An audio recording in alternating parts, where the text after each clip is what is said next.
From things in the air to new things for our bodies, join me as we explore 2050. What would be the future technology?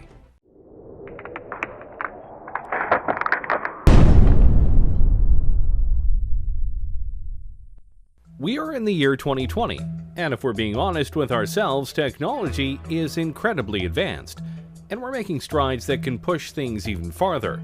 We have cars that are much safer than they've been in the past decade, and we're even making fully electric cars that can help save the planet. There are even plans for self-driving cars and even self-driving Ubers that make the future of transportation very exciting. And that's just one technology that we're growing at a fast rate. What about all the others that are out there? What will technology be as we get closer and closer to 2050? Let's start with one that well and truly could happen very soon: drones. Wait a minute, drones are already here. And yes, they are. But more times than not, the drones you are seeing are small, piloted by people who are just trying to have some fun, or the ones that are used by the military right now for strikes and surveillance. All very fun, but in the future, drones could be an integral part of our daily lives. You've likely seen shows and people talk about how in a few years drones could be the new delivery services. Anything from pizza to Amazon packages and more. And honestly, that's very probable.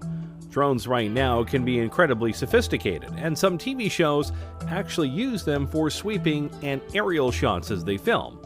It's very cool, but to do deliveries, they'd have to be a little bit more programmed, as human error no doubt would be a very big buzzkill. Not that it's impossible right now, it's more of a question of numbers, logistics, costs, and making sure that the deliveries themselves are done in a methodical and careful manner. After all, it's bad enough when delivery people don't care enough about our packages and they just throw them onto the porch and potentially break stuff. The last thing we need is that to happen with drones. But by 2050, we may not only have drones delivering our packages, we might be looking up at the sky and seeing drones flying all over with incredible speeds and accuracy. And they potentially could be all run by AI. The potential is there, and by that point, various upgrades to drones and their programming will no doubt make them all the more efficient, durable, and quick. And potentially, they could go beyond basic deliveries for people and do emergency work. Imagine a drone taking a vital piece of medical material to a hospital to ensure it doesn't get stuck in traffic, or helping watch over an important convoy to let people know on the ground if there's trouble. There are many ways that drones could affect our world. The only question is, will we let them by 2050? Let's keep going with transportation, shall we? Right now, one of the biggest ways to get around the countries we live in are trains.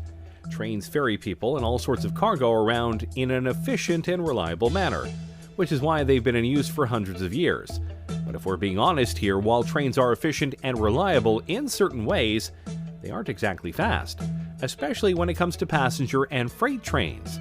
They can take a long time to get to their destination, and at times, it's more logical to take other modes of transportation, which is why companies are making special kinds of trains that can go much faster. You know of the magnetic trains of Japan, no doubt, but others like the Virgin Hyperloop are trying to push things even farther. Passengers or cargo are loaded into the Hyperloop vehicle and accelerate gradually via electric propulsion through a low-pressure tube.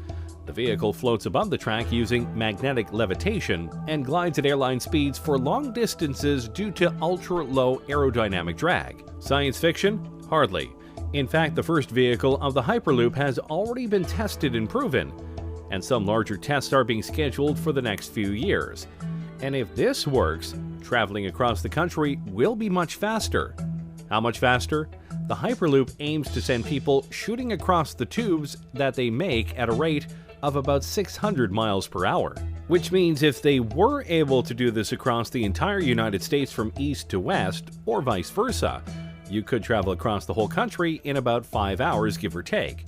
Considering it would take much longer for a regular train ride or car ride, that's a big improvement. And they're planning to do this with not just people but cargo. Imagine being able to ship something in the morning on the West Coast to the East Coast and know it will get there before the day ends. That is quite impressive. Plus, the tubes would be built underground as to not disturb wildlife, and they will go and make it in a way where there are no carbon emissions. So they're fast, they're reliable, and they won't harm the planet. Seems like a win all around. Of course, you do have to wonder what it would be like to be on a 600-mile-per-hour train thing, but hey, we'll just find out soon. And by 2050, this could be one of the main modes of transportation around the world. Before we show off even more technologies we could have by 2050, be sure to like the video and subscribe to the channel. That way you don't miss any of our weekly videos. Okay, we've had some fun ones, but now let's go deeper down the rabbit hole and talk about the ones we all fear. AI. Yep, artificial intelligence. And no matter what way you look at it, people are seriously trying to make it happen, and make it happen soon. AIs are literally everywhere, including in your cars, and in your homes via devices like Alexa, which are indeed forms of AI. And there are things like Watson that is so smart that it could beat two Jeopardy legends. So by 2050, AI could be so advanced that our cultures, our world, could literally be run by them in a logistical and computing sense, or in a Terminator humans are obsolete sense. And believe it or not, we're closer to that than you might think. Google's DeepMind isn't there yet, but really I'm sure they'll probably discover those things along the way. And by 2020, it's possible their computer could be superhuman and could be conscious, Pearson has said. That could be the beginning of the end, really. Is Judgment Day inevitable? Maybe, maybe not. It just depends on how far we go with AI and how much we're able to control it, or if we can't fully control it once they reach certain levels of intelligence. Of course, for all of our worries about AI, there is a chance it could be all fine. Imagine if the lighter side of sci-fi comes through in regards to AI, and we get a bright future powered by AI. Think about it. What if by 2050 we each get our own unique AI? We could customize how they sound, how they look, and basically have a BFF that'll help us out in life in various ways. Remind us of things like Alexa, guide us in homework and fields of study, be a being that we can bounce ideas off of, etc. If that form of AI came through, then by 2050 we could live in a utopia where AI helps us be better. Until they revolt and we have iRobot going on. But hey, let's not dwell on our potential doom. Let's show off another technology that many people are hoping for: space travel. Yeah, when you think about the decade we're in right now, the 2020s, the biggest goal of the world by far is to get to Mars, and possibly beyond it. But it's not just about landing there, though that would and will be a crowning achievement for humanity in the decade and in recent times. More importantly than just landing there, though, is the ability to start setting up the first human colony on another planet.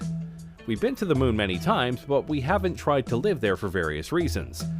Mars seems to be the place where many feel we can go in order to live amongst the stars, and many speculate that by 2030 at the latest, barring setbacks, accidents, and other things obviously, we could not only be colonizing Mars but having regular shuttles go there so that people can see the red planet for themselves. We will see first people going off to Mars, and then robots will do some basic stuff, like making basic materials on Mars, Pearson said. We're going to have to do that because only so much can be brought into space. Of course, there are numerous things that need to be worked out before such a thing could happen.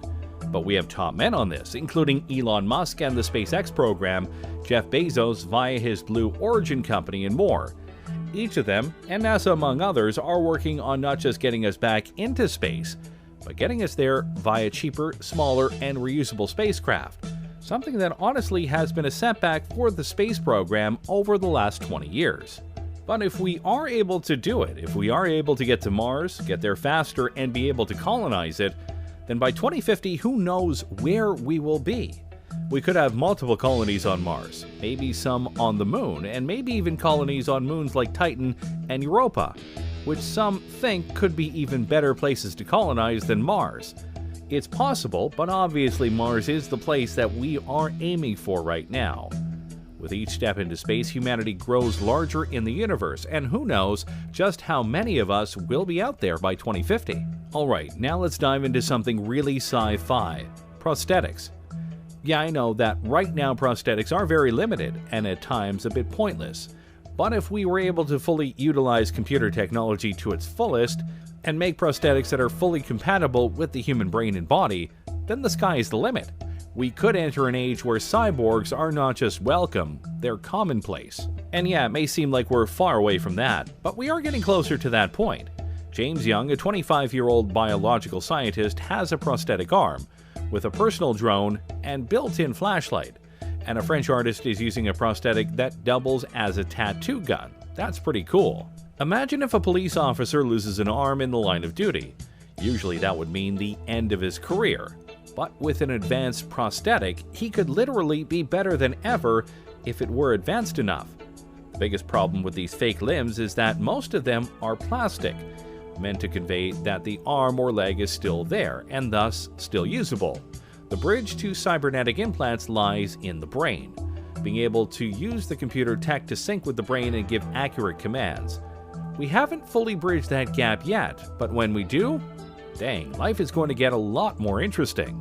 And don't forget, these prosthetics could be used in many ways other than helping people with lost limbs. They could be put onto other objects, or potentially even be worn as exoskeletons when needed. Think of it like Jax from Mortal Kombat. Some people could even ask for implants to be put into their arms or legs to give them an extra boost, like TJ Combo from Killer Instinct. 1. I like video games, and they have plenty of cybernetic people. The point is, by 2050, if these things are made, a lot of people won't feel broken or weak anymore because they've lost limbs or the abilities of their arms or legs. They'll be whole again, and be able to do things just like they were before, if not better. And that's a future we should definitely be trying to live for. Now let's go to something a bit more unique.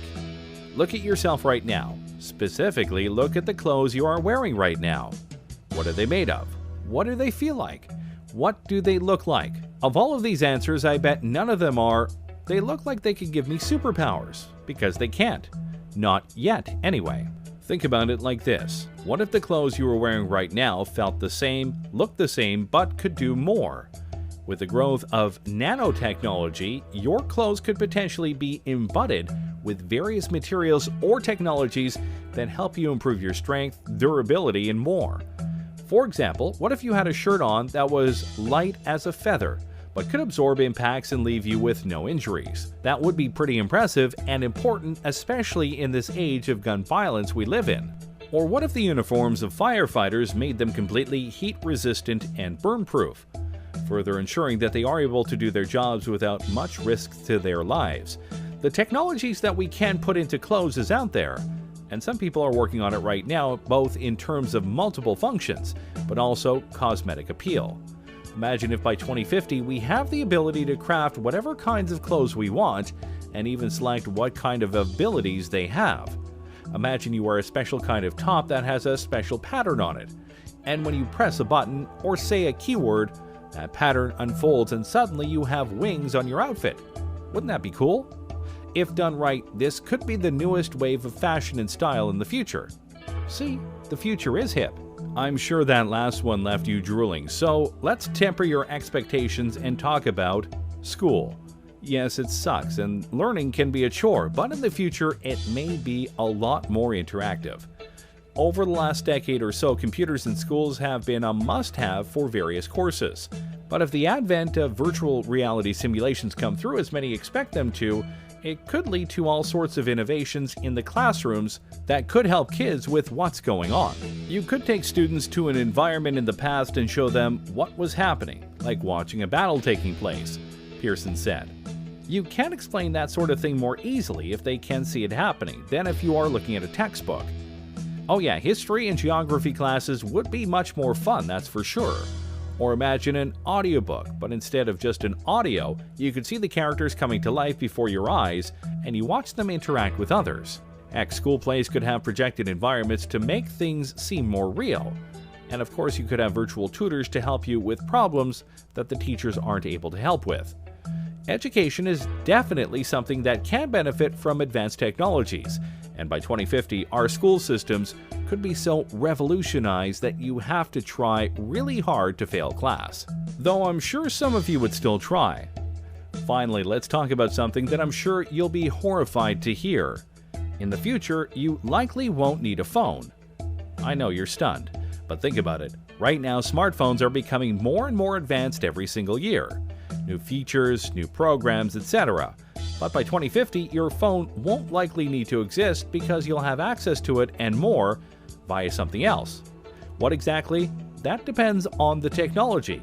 But for this example, let's imagine a wrist gauntlet. Instead of typing up a number, you simply have to say "call mom," But obviously, the Gauntlet could do much more than that. It'll likely have a holographic screen that you can use to look up information on a much bigger keyboard. And depending on what sci-fi future you believe will have, it'll have things that can scan objects, detect dangers, warn you about upcoming problems, and may even have an AI companion. So yeah, your phones are important right now, but in the future, more than likely not. Thanks for watching, everyone. What do you think of this look at the future and what it might entail? Can you guess which of these things we'll actually have in 2050? What thing do you personally want to have now and not later? Let me know in the comments below. Be sure to subscribe, and I'll see you next time on the channel.